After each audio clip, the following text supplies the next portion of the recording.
Hello and welcome to ETF.com's Inside Commodities Week series of webinars. We'll have 5 straight days of information and presentations about various pockets of the commodities universe, from futures, which we'll do today, to hard assets, to other kinds of commodities indexing ideas, to gold, and finally on the last day this Friday we'll talk about MLPs. Again, as I said a moment ago, today we're going to talk about futures-focused commodities investing, a practical guide to commodity investing, 5 things every investor needs to know. This is a complimentary series of ETF.com webinars, and today's is courtesy of United States Commodity Funds. I'm Ollie Ludwig, the managing editor of ETF.com. We are the leading authority on news and data about ETFs and the company behind Inside ETFs, the world's biggest ETF conference. Before we get started, I'd like everyone to know that they can ask questions at any time during this webinar in the window at the lower right of your screens.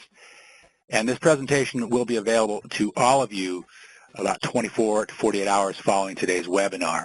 I may be jumping in from time to time with my guests, so be prepared for that, but there will be a Q&A at the end. Joining me today is John Hyland, the Chief Investment Officer of Oakland, California-based United States Commodity Funds.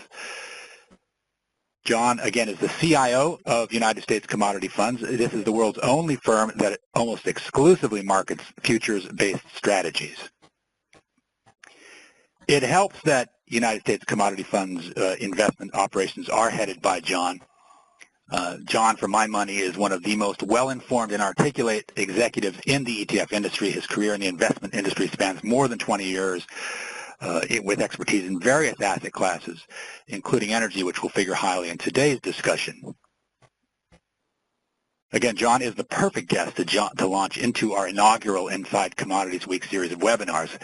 After all, the business he heads is in a very basic way linked to the seminal scholarship of 2 Yale professors, Geert Rouwenhorst and Gary Gorton.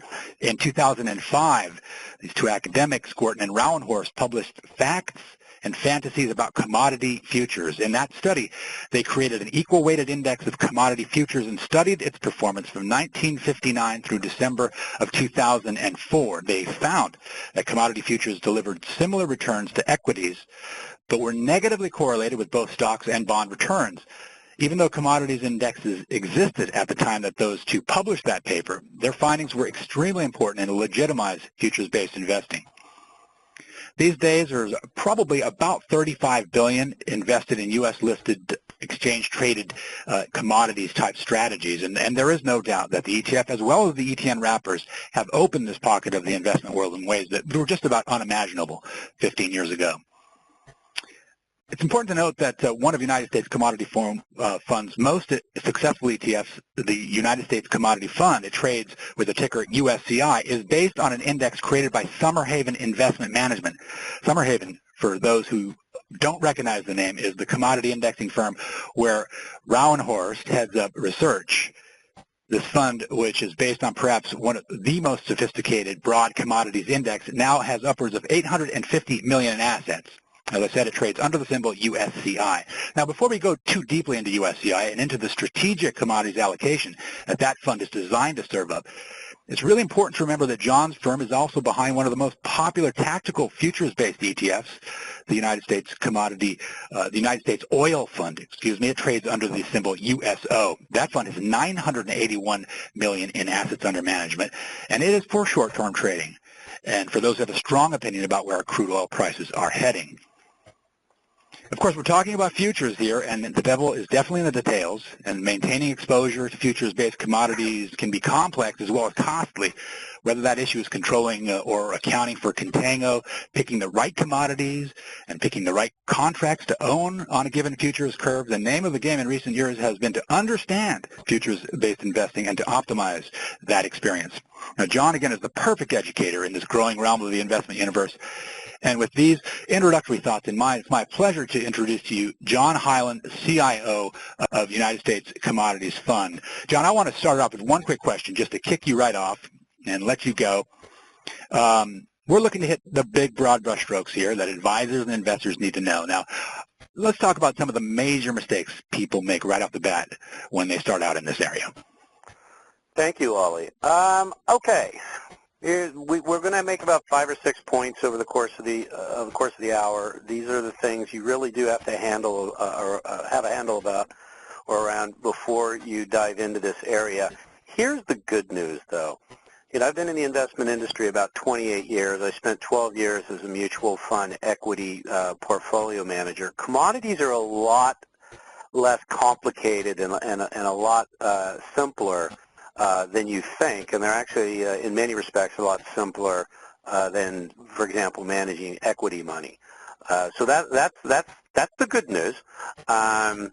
There's also a second thought before we dive into our points. There is a big difference between how you approach investing in any kind of vehicle, ETF, ETN, mutual fund, separately managed account, what have you, that is focused on a single commodity, crude oil, natural gas, copper, gold, what have you, versus going into something that's a diversified basket. Typically, the first case is really a tactical selection, as Ollie alluded to. It's information-based in the sense that, oil's at $75 and you have some reason to believe that oil's going $15 higher or $15 lower. And it's also typically a short-term trade in the sense that your belief is going to drive you to a tactical decision that will come to fruition, positively or negatively, in 6 days or 6 weeks or maybe 6 months, but that's about it. When you're looking at baskets, it's a different analysis process.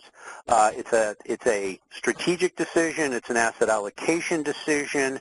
It's usually done with a multiple year or long-term outlook. So these are very different, and as we go through this, we'll try to highlight what applies to what, so that people don't say, well, investing in USO or any single commodity ETF or ETN is just like investing in a basket.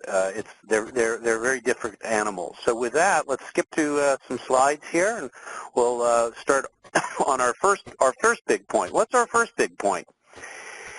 Here's probably the leading mistake I think people make when they approach commodity investing, is that if I go to a room full of RIAs and I said, hey, you guys looking at commodities, and they say yes, if I could open up their head and look in.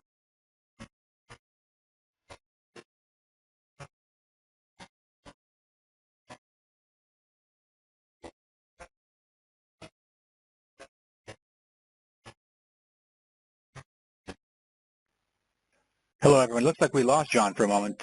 We'll get him back, signed back on. He was just beginning to talk about the mistakes that commodity investors make. I think that I'm going to jump right in and sort of touch on some of the things I think John was just beginning to develop. In my conversations with John, he certainly talks about people thinking about it a little too one-dimensionally. It's commodities. It's all about gold. It's all about crude oil, and little else. I think what he's going to drive at here when he gets back on momentarily is that unless you really are in some kind of a commodities-related business, jewelry store, or an oil refinery, all advisors really want is an attractive risk-adjusted return.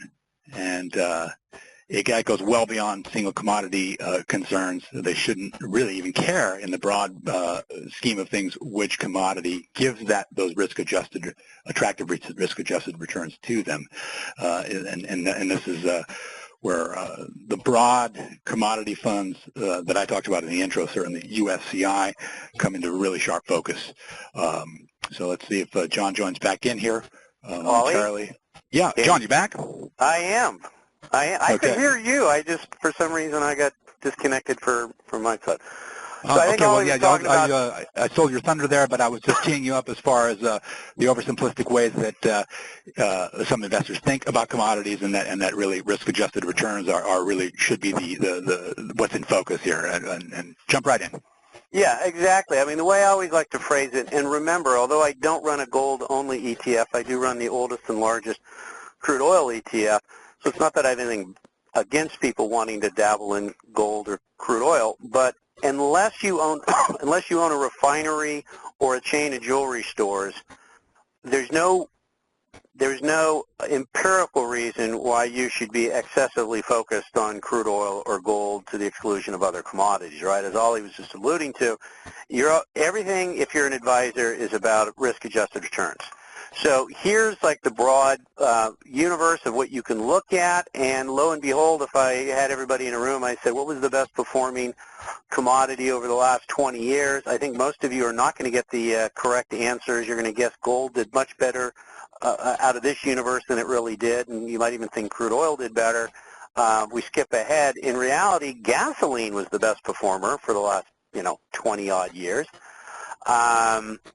And followed by some ags, some precious metals, but you actually find gold about halfway down the list, crude oil about a third, or West Texas crude oil about a third of the way down the list. So the point here simply is don't limit yourself to gold and crude oil when you think commodities. You want a good return, you just go to wherever the return is.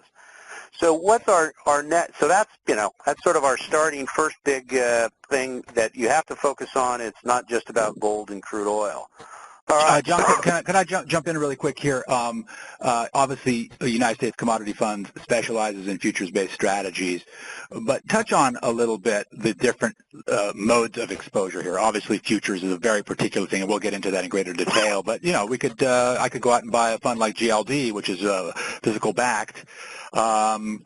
And that's very different than futures. Touch on a little bit on those differences and whether one approach is better than another in a given circumstance before we get too granular about the futures-based world that you travel in. Absolutely. So there's basically two ways you can gain exposure to commodities, right? You can go out and buy and store the physical commodity.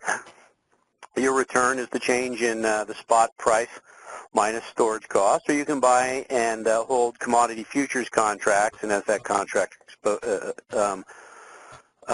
approaches expiration, you can simply sell it and buy further out and never take delivery. So the first example seems simple, right? And it is simple. You just go out and buy the commodity and you store it. But here's the problem, and the problem is the last part of the equation, which is storage cost. There are only really 4 commodities that you see in an ETF, ETN, mutual, any kind of format that actually back themselves physically, and it's gold, silver, platinum, and palladium. And the reason is because storage cost is very low. Storage cost for say, an ETF holding gold or silver probably is running around 12 to 15 basis points. That's what somebody like a GLD pays a bank to sit on all that gold for them. So the return is pretty easy. If gold goes up 10%, you get 10% minus, whatever the ETF or ETN might charge, but of that, a very small amount, 12 to 15 basis points, would be storage, or if gold goes down 10, same thing. The problem is when you move to other commodities, agricultural commodities, industrial metals, energy, what have you, storage costs rise rapidly. Even in industrial metals, which physically are, somewhat similar to precious metals in terms of how you store them, it will cost you at the low end 300, 350 basis points to store copper. It might cost you 600 or 700 basis points a year to store aluminum. And then when you move to agricultural commodities and energy commodities, the storage cost very rapidly becomes double digits. And I don't even know how you calculate, storage cost when you're talking about live cattle or pigs. So clearly that's not going to work for investors. So instead you use the commodity futures world, where your return is still the change in the spot price plus whatever you're going to earn on the 90-day T-bills, because remember, you don't pay for the futures contract when you buy that contract unless you take delivery, so you're still sitting on all your cash, and presumably you're earning the 90-day T-bill. And then you have this plus or minus the roll yield, which is backwardation and contango. We'll talk about that in just a moment. So here's 2 important points, 2 sub-points of this big point about, why is some stuff physically based and why is it futures based. the first is it doesn't matter what you want. Unless you're looking at the 4 precious metals, it's not going to be physically backed. Flat out. That's just the way it works because of storage costs. The second is which is actually better. Everybody sort of gravitates thinking, wouldn't it be great if I could have the spot return, of all these other commodities? And then, of course, they cheerfully ignore storage costs. But even if storage cost was lower, is it still automatically better to get the spot price or the futures price? And the answer is, and we'll use copper as an example, it's very commodity dependent and it's very time dependent. This is a chart covering about 10 plus years of copper.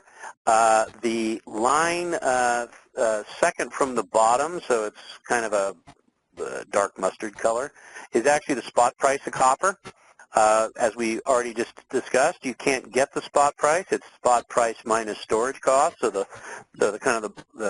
very dark line at the very bottom actually is what you would have gotten if you'd bought and stored copper. But in this case, you see 2 lines above the spot price, which is 2 different futures-based approaches to owning copper. One, just buy the front month contract and roll it. One's a little bit more sophisticated, which sort of moves which contract you own. And you see both of them outperformed it.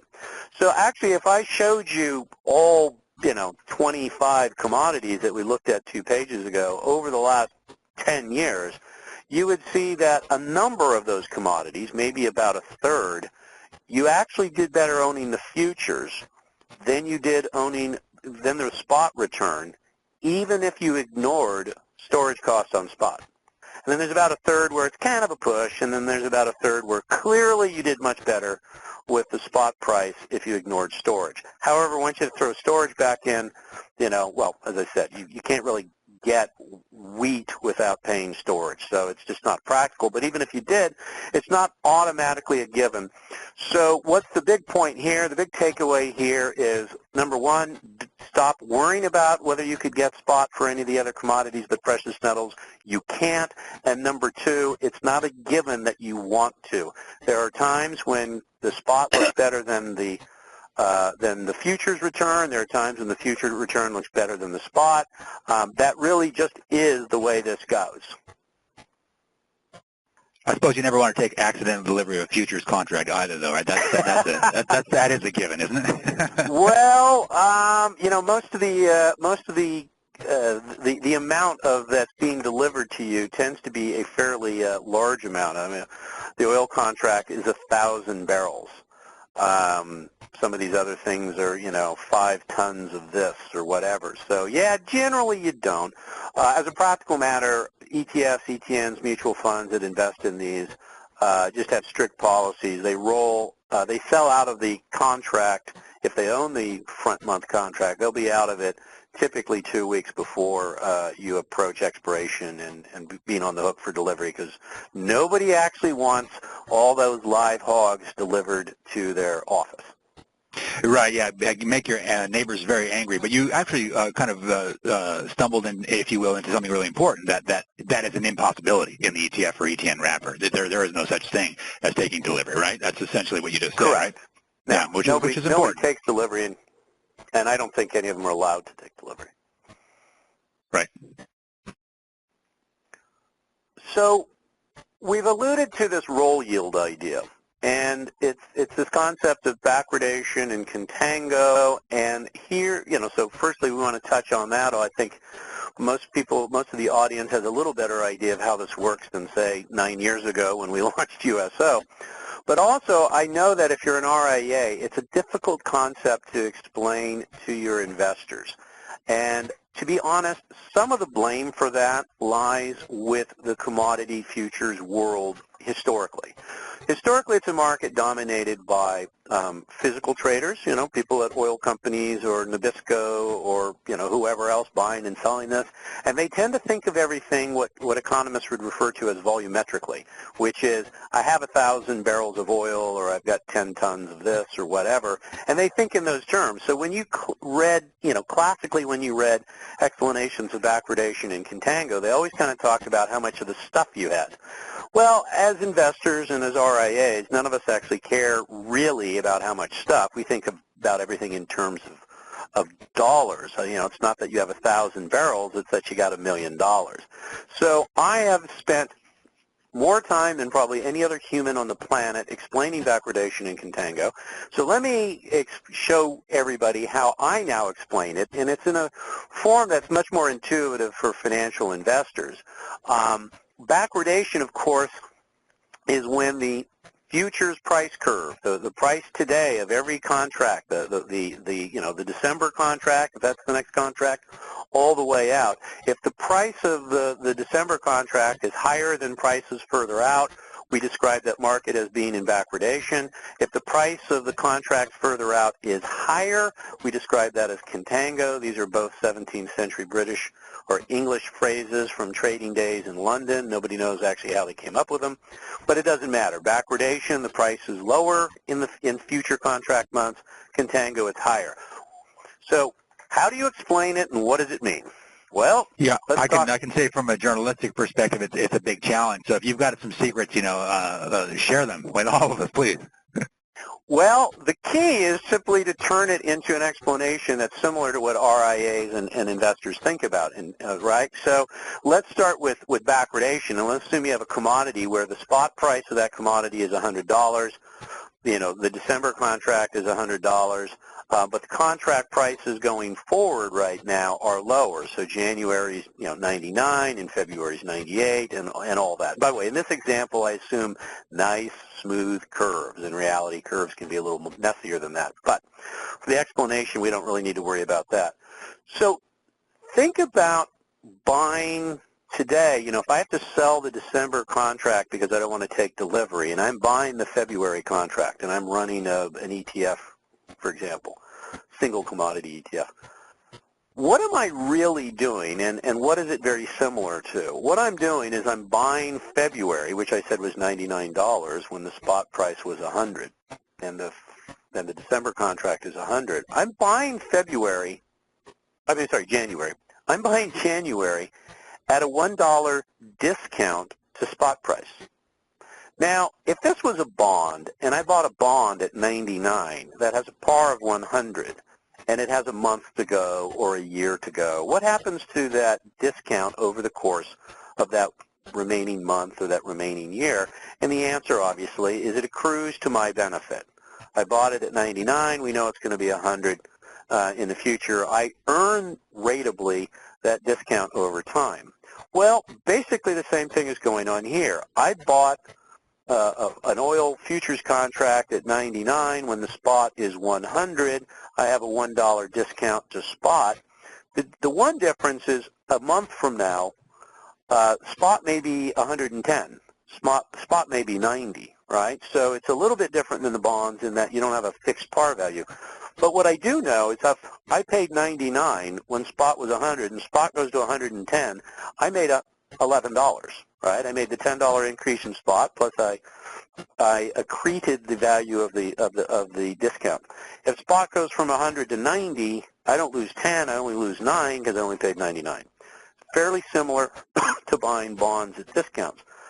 Well, what if you're in contango? Well, it's just the opposite. If the contract and the spot price for December is 100 and I have to pay 101 for the January contract, I just paid $1 premium.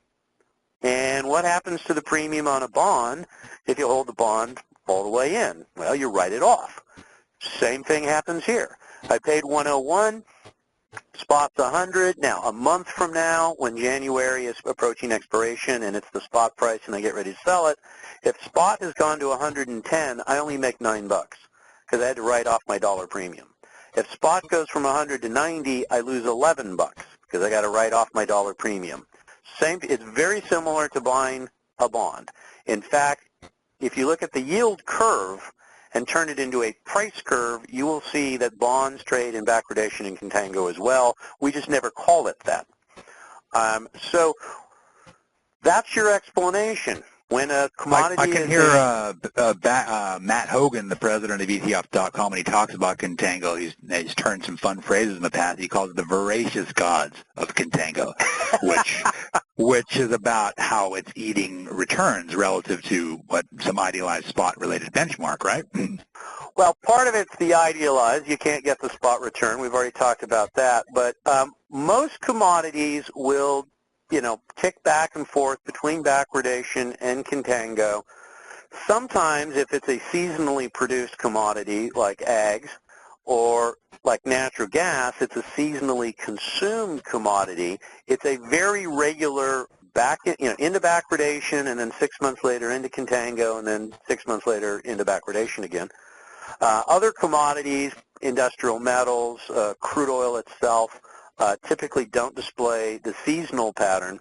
So what really drives the shape of the curve? Why is it sometimes in backwardation and sometimes in contango? In a word, inventory. Physical inventory of that commodity. If you have a lot of soybeans in storage because, hey, we just had this great harvest, we got tons, we had soybeans coming out of our ears, that commodity that futures market will trade in contango because we don't know whether we'll have a lot of soybeans in 6 months or a year, but we know we have a lot now, so the price today is low. But we may not have a lot in 6 months or a year, so the price in the future is higher. So a lot of inventory pushes the front price down relative to further out. What if we have a lousy harvest? The exact opposite happens. If there's wheat coming out of our ears, what do you do if you're General Mills or, you make Wheaties? You don't care what the front month price, you have to bid it up because otherwise you have to shut down the cereal factory, so the front month price rises up, but that doesn't necessarily drag up the price further out, so now we're in backwardation. At any given time, most commodities usually have reasonable inventory, so most commodities are in mild to steep contango, depending on inventory levels. But at any given time, there's always somebody in backwardation. Sorry to jump in there. What you just said, there is this term out there, a normal curve, and that refers, I presume, to the fact that predominantly contango is the one that appears more often than backwardation. Does that explain the terminology, normal curve? Yes. If someone's referring to a normal curve, they're saying it's contango, that we have reasonable amounts of inventory. If we have lots of inventory, it's steep contango. That it moves around. It's actually it's a useful tool because if you're looking at commodities and they're heavily in contango, well, the market just told you that there's a lot of inventory. So you really got to question: do you want to own today? Do you want to own that commodity? And if it's in backwardation, the market is telling you inventory is low. So you got to ask yourself, do I want to own that commodity? It's one of the price signals that came out of Gorton and Rowan Horse research, not the 2004 Facts and Fantasies about commodity futures, but a paper that came out 2 years later called The Fundamentals of Commodity Futures Returns that actually demonstrated quite convincingly that backwardation and contango are direct market echoes of inventory levels, and in fact, if you use those as selection tools, it stacks the odds in your favor. You don't make a lot of money owning commodities that have a lot of inventory. There's just not generally a lot of upside to it. But let's talk about the broad case of why would you want to own. Yeah, I was just going to ask that very question. And this is we're at the risk of getting lost in the weeds of backwardation and contango. Let's do the full pullback here. So, and this takes us probably to Rowan Horse and Gorton's research. But why? I mean, why? I could say, John, no, I'm going to be difficult. I just want to own like a commodity-related equities, and I'll be done with it. But why do I want to own commodities? And I presume in the futures wrapper because it's the most broad and powerful in terms of giving you market access. Why do I want to do that? Okay, so Gorton and Rowan Horse over 45 plus years showed that a diversified basket of commodity futures returns and volatility similar to stocks and bonds, low long-term correlation to stocks and bonds, high correlation to inflation. Under any kind of Markowitzian mean variance optimization modeling, you would want to include an asset class that showed those characteristics. Let's kind of quickly step through that, though, and make sure we actually believe that those things are true, because they're not necessarily 100% true. I mean, just because Gary and Geert said they were true.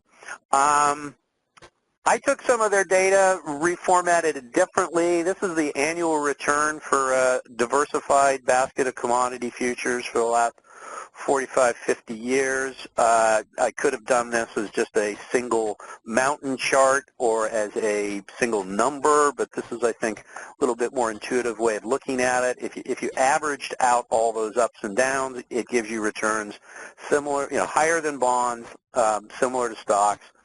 The volatility, if you average all that out, is higher than bonds, similar to stocks.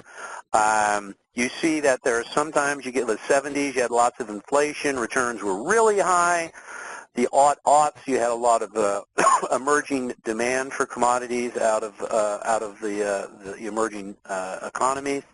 But even in years where even in decades where you didn't have a lot of inflation or you didn't have a lot of emerging demand, you still saw positive returns. But yes, you do. There are years where you lose money, and the last 2-3 years have been among those. They haven't been really good times.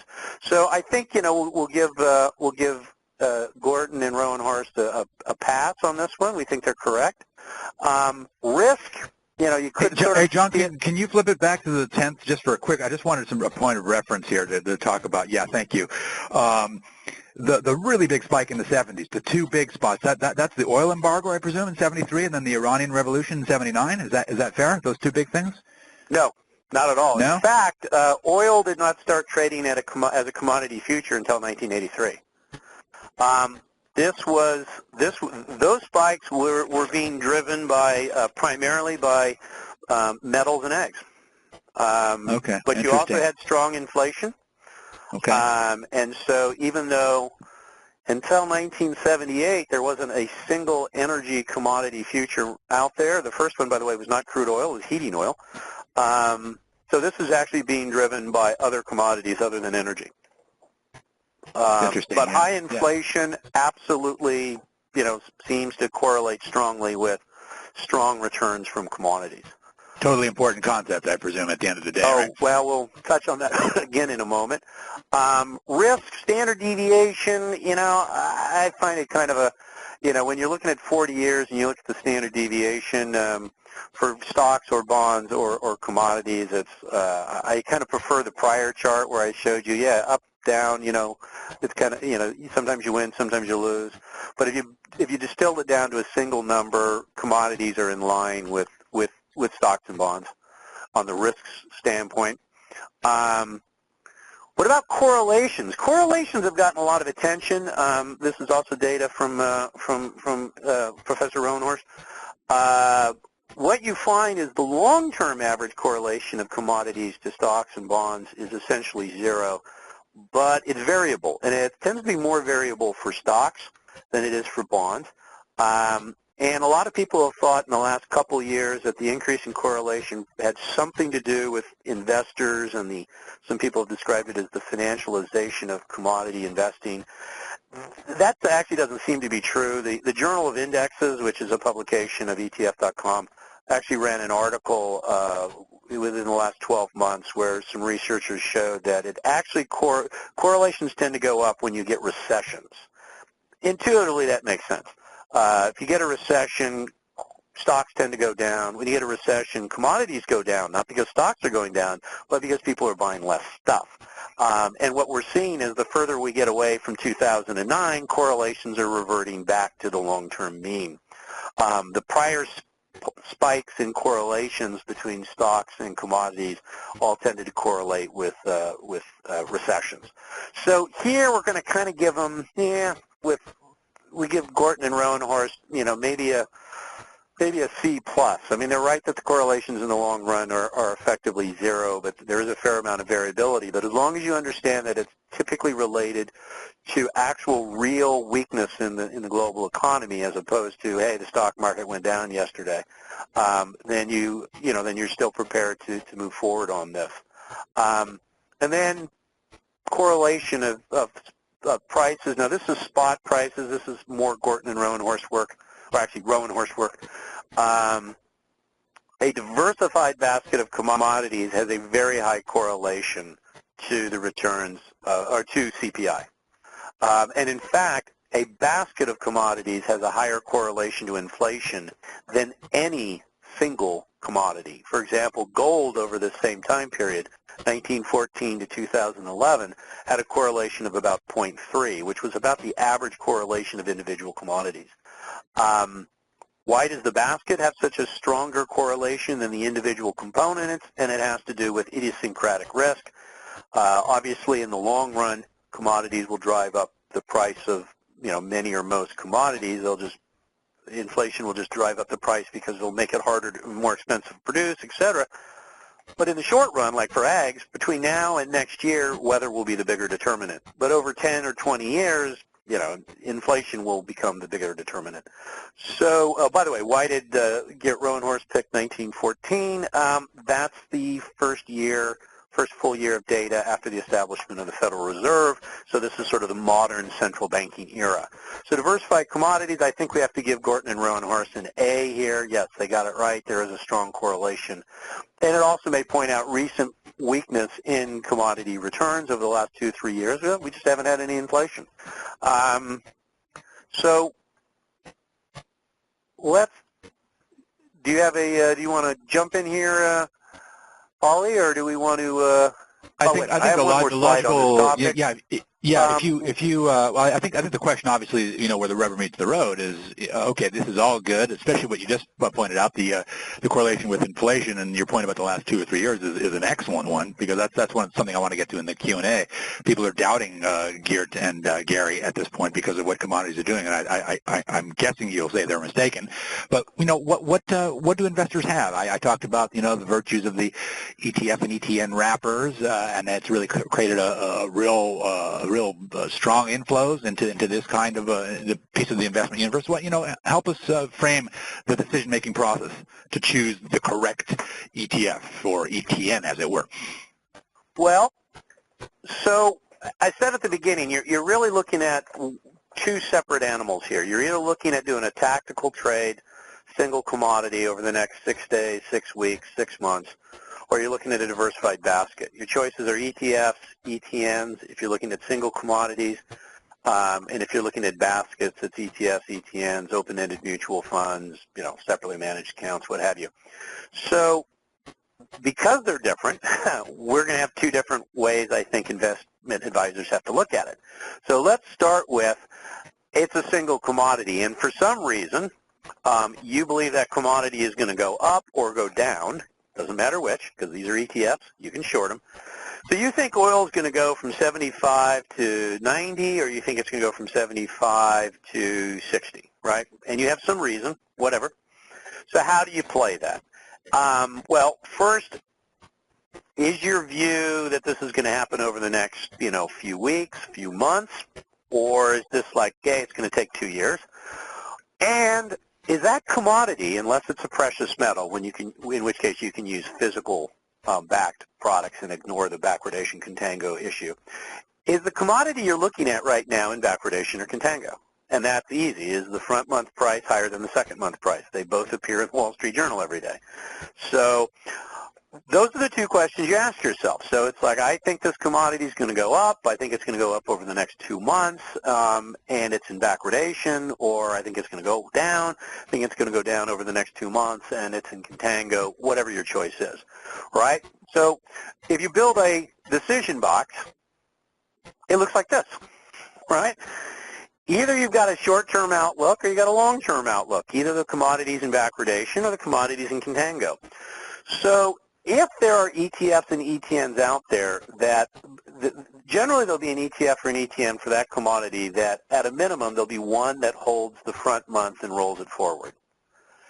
If you have a commodity ETF or ETN that owns the front month contract and just rolls to the second month just mechanically, two things are true. It will have, it'll probably be it'll be very volatile, it'll be very reactive to any change in the price of the commodity, because the front end of the curve feels price changes much more strongly than further out. And it will capture the maximum backwardation, and it will capture the maximum contango. Backwardation is good. You're buying those futures at a discount to spot.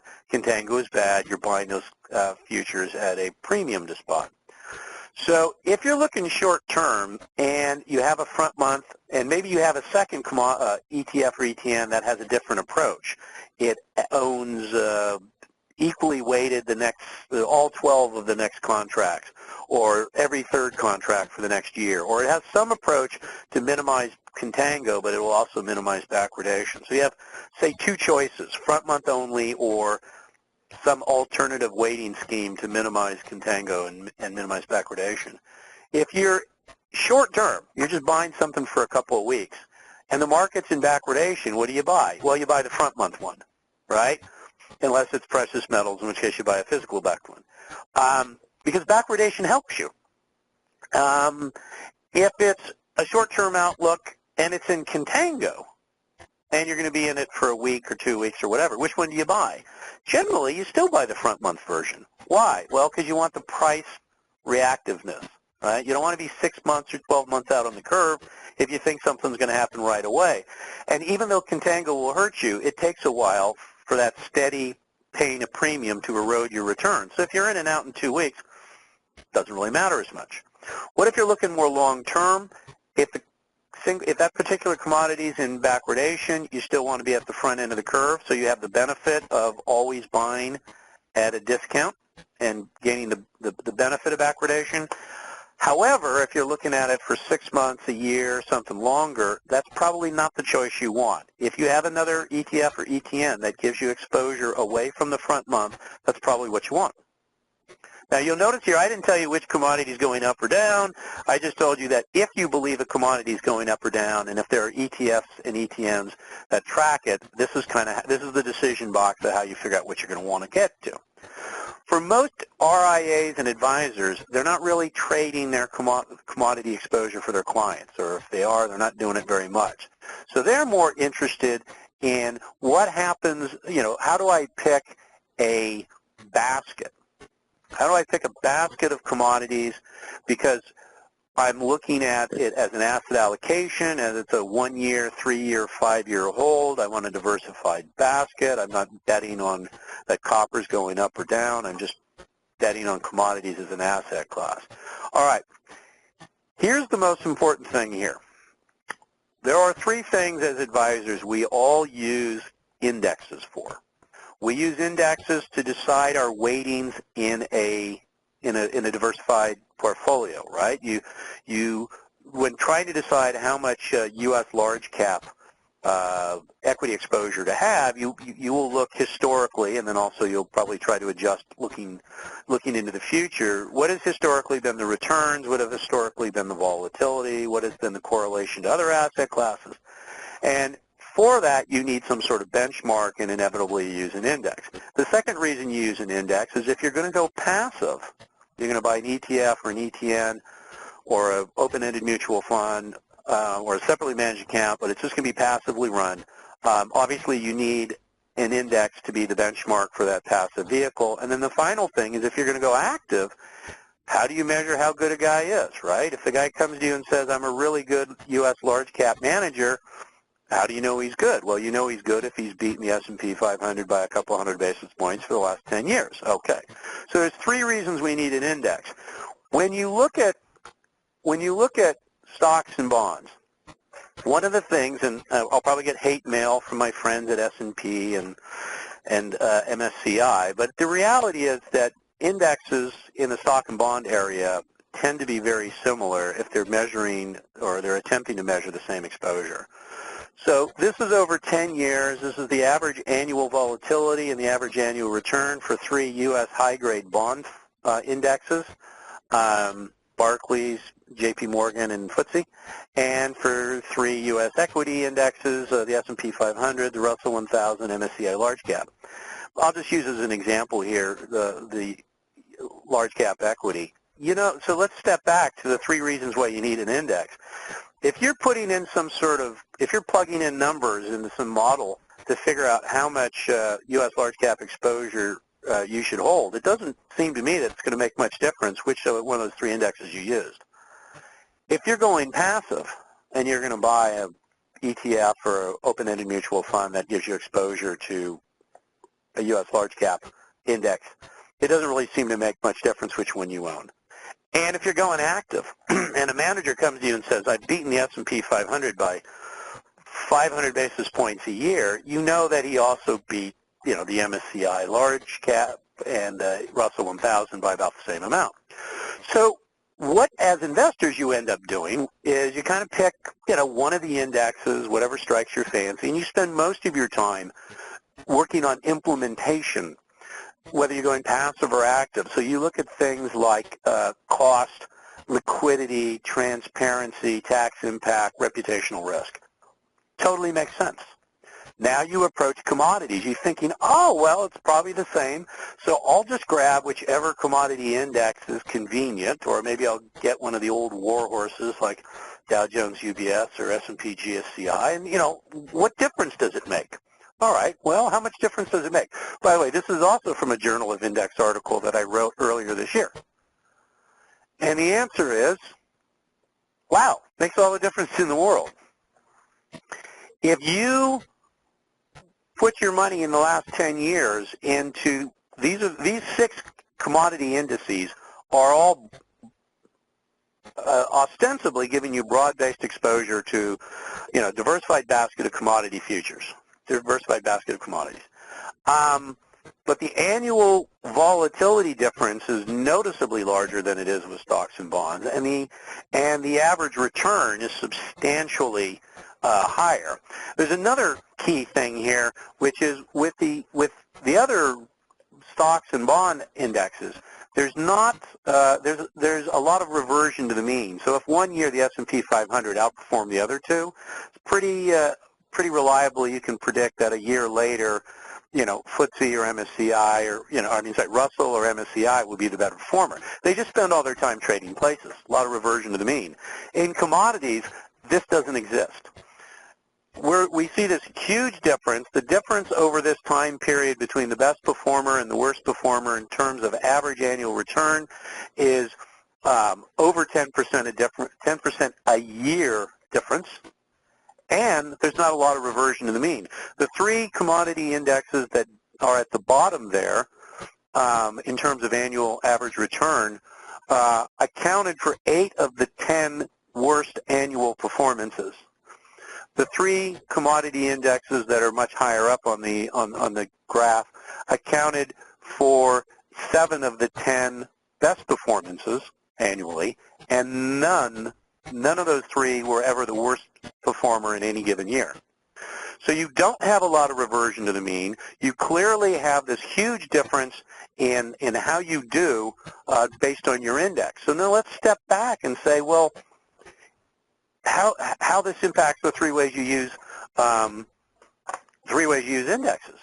If I'm trying to decide whether to include 5 or 10% of my client's money into commodities, and I look at the last 10 years, and I look at the return of the GSCI or the Dow Jones UBS, which are the 2 at the bottom, I would conclude that there's not enough return to justify the volatility, and I'd end up with a 0 weight. If I looked at one of the better performing commodity indexes, I might come to the exact opposite conclusion. Second use, if I'm going passive, which one would I rather be benchmarked to? These 6 represent probably 95% of all the products you will ever see are benchmarked to one of those 6 commodity indexes. It's been a little bit less than 5 years since all 6 have live an ETF or ETN attached to them.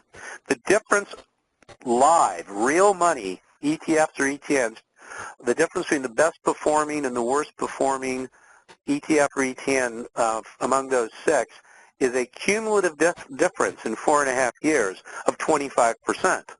It absolutely makes a difference which index you use if you're going passive.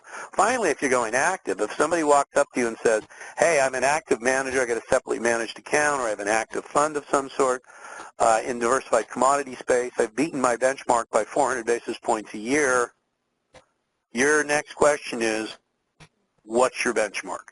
And if your benchmark is one of the, ones at the bottom, you may not be that interested in paying for active management. If it's one of the ones at the top, send me the guy's number. I'd like to talk to him. So it makes a huge difference which index does what and how you get into it. as to whether you're either going to own commodities, if you go passive, whether you're really going to make money, and if you go active, whether you're really getting any value for taking the active decision. I'm going to explain a little bit, and then we're probably going to damn near go to questions now. The difference between the broad base, the difference between the commodity indexes you're seeing there, the ones at the bottom that have really done poorly over the last 10 years, and the ones that have done well, is the ones at the bottom are generally of the old design. They were all created 20 years ago. They weren't created for investment purposes per se. They were created simply to give you a convenient way of knowing whether commodities went up or down today, but they weren't necessarily created to be something that you'd actually want to hold. That has changed. Everybody reads Gorton and Rowan Horse research. Everybody figures stuff out.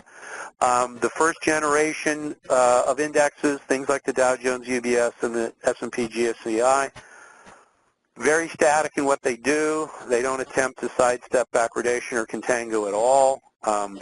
Many of them have odd ways of weighting it where you end up 70% energy.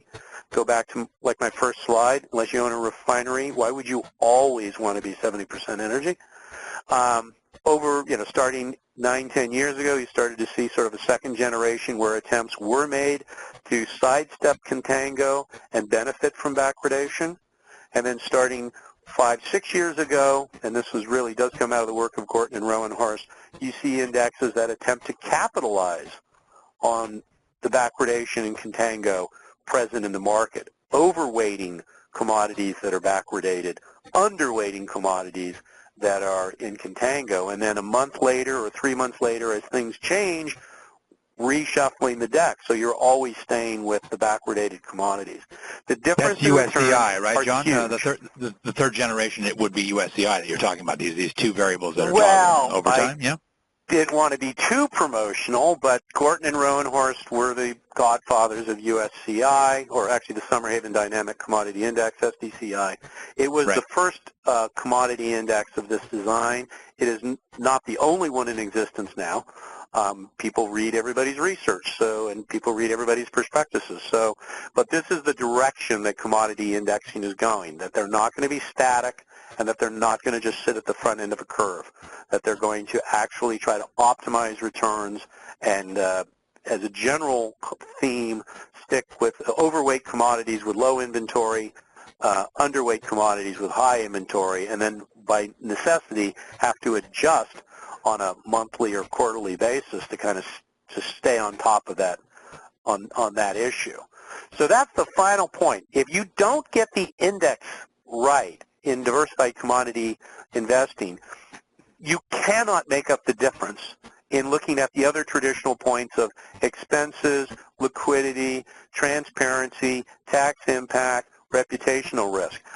It doesn't, you cannot gain enough in lower expenses to offset 500 or 800 basis points a year of difference between, better index and worse index.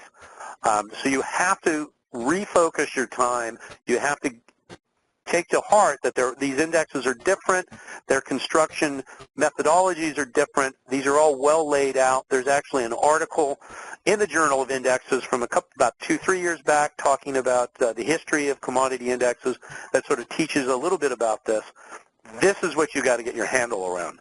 Otherwise, it's a flip of a coin whether you get a good index or a bad index, and 5 or 10 years later, whether you had a good outcome or a bad outcome.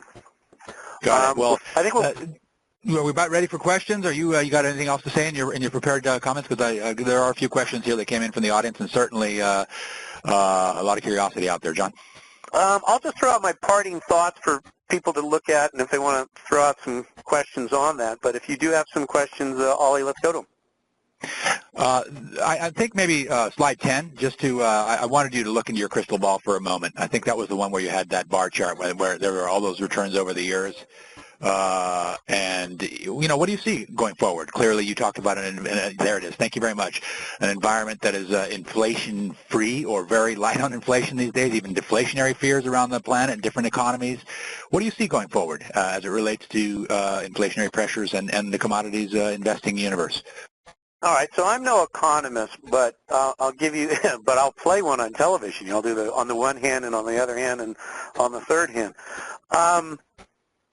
If you're looking at what an expectation would be for diversified commodity returns over the next 5 or 10 years, some recent work out of Yale by Geert Rowenhorst has sort of addressed sort of the forecasting issue. And what's going to drive it is a combination of your real global GDP expectation and your inflation expectation. Inflation being a somewhat bigger driver than real GDP. But those are two macro factors that you could look at trying to determine, if I go into diversified commodity exposure for 5 or 10 years, am I going to make 5%, 8%, 10%, or 15%? So if you look at the history, and if your expectation for the next 5 to 10 years is inflation is going to remain, 0 to 3, or minus 1% to plus 3% annually, you would expect the returns on a diversified basket of commodities based on Geert Rowenhorst's work, what you're seeing here. You're probably looking at single-digit returns in a diversified commodity portfolio. 6, 7, 8%. You're looking at the kind of returns you might have seen in the 60s, the 80s, or 90s, right? Those kind of numbers, which means over 10 years, $100 becomes $170 or $180, which is what this chart's showing. You shouldn't have an expectation to do a lot better than that.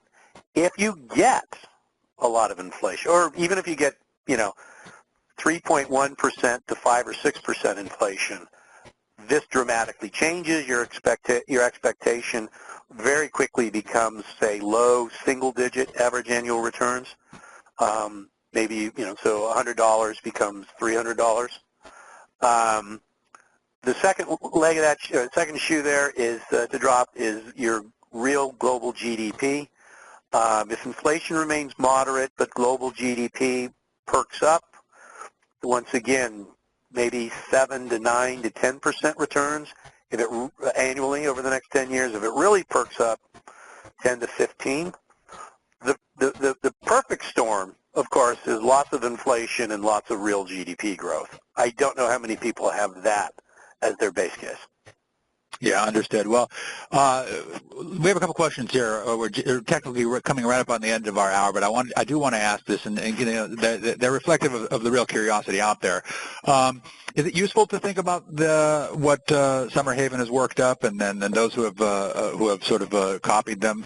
This third generation indexing methodology you spoke about, is that what, can we call that smart beta? I mean, it's a very trendy thing, and but I'd have to ask the question: can you shed some light on the weighting process? These two things. You're on different parts of the curve. You're weighting commodities differently. Can you get a little granular there?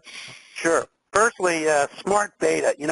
The reason I prefer to refer to them as third-generation commodity indexes is because I invented that phrase about 6 years ago. So I have a little pride of authorship there. I did not invent smart beta, so I'm not sure we're going to call them smart beta. However, how does it really work? So, if you have a universe of 15, 20, 25 different commodities, Gordon and Rowenhorst's work suggests that you want to overweight ones that are have low inventory, and the best real-time price signals for that are certain price changes over certain long periods of time, like 52 weeks, but mostly the shape of the curve, backwardation, contango. So the simple first step is just look at your universe of choices and then just sort of overweight those that are in backwardation or very mild contango, because there's telling you that inventory is not that heavy, and that tilts the deck in your favor.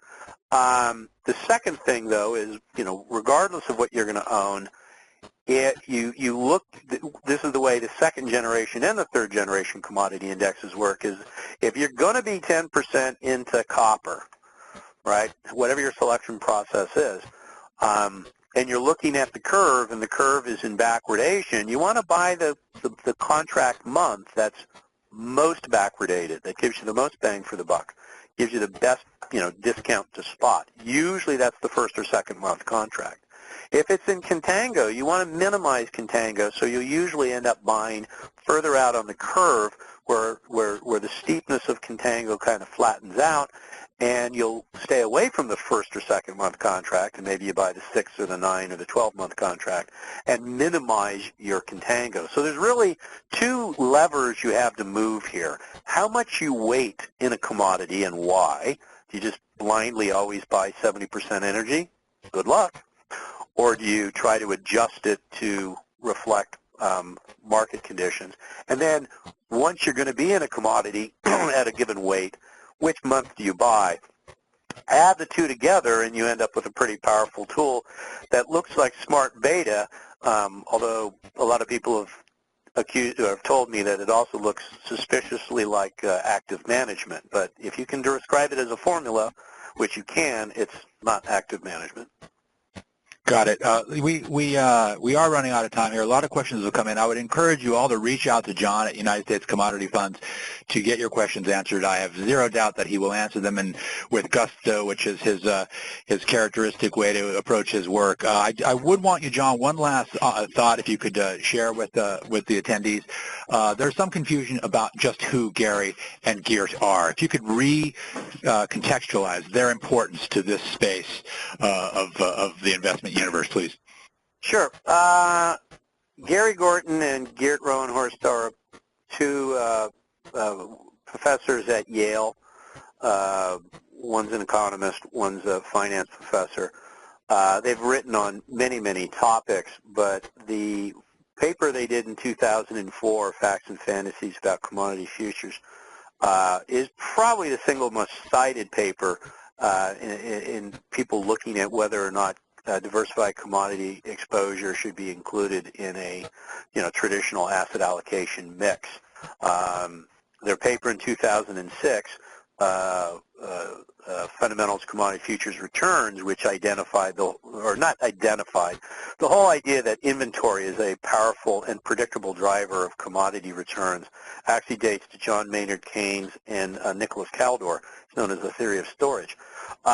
But Gary and Geert and another professor from the University of Tokyo, Fumio Hayashi, actually demonstrated it was true, that not only does inventory levels seem to persistently identify better returns and worse returns in commodity investing, but that the shape of the curve, backwardation and contango, is directly driven by inventory levels, and because it's observable in real time, allows you to decide what you want to buy without having to wait 2 or 3 weeks for inventory figures to come out.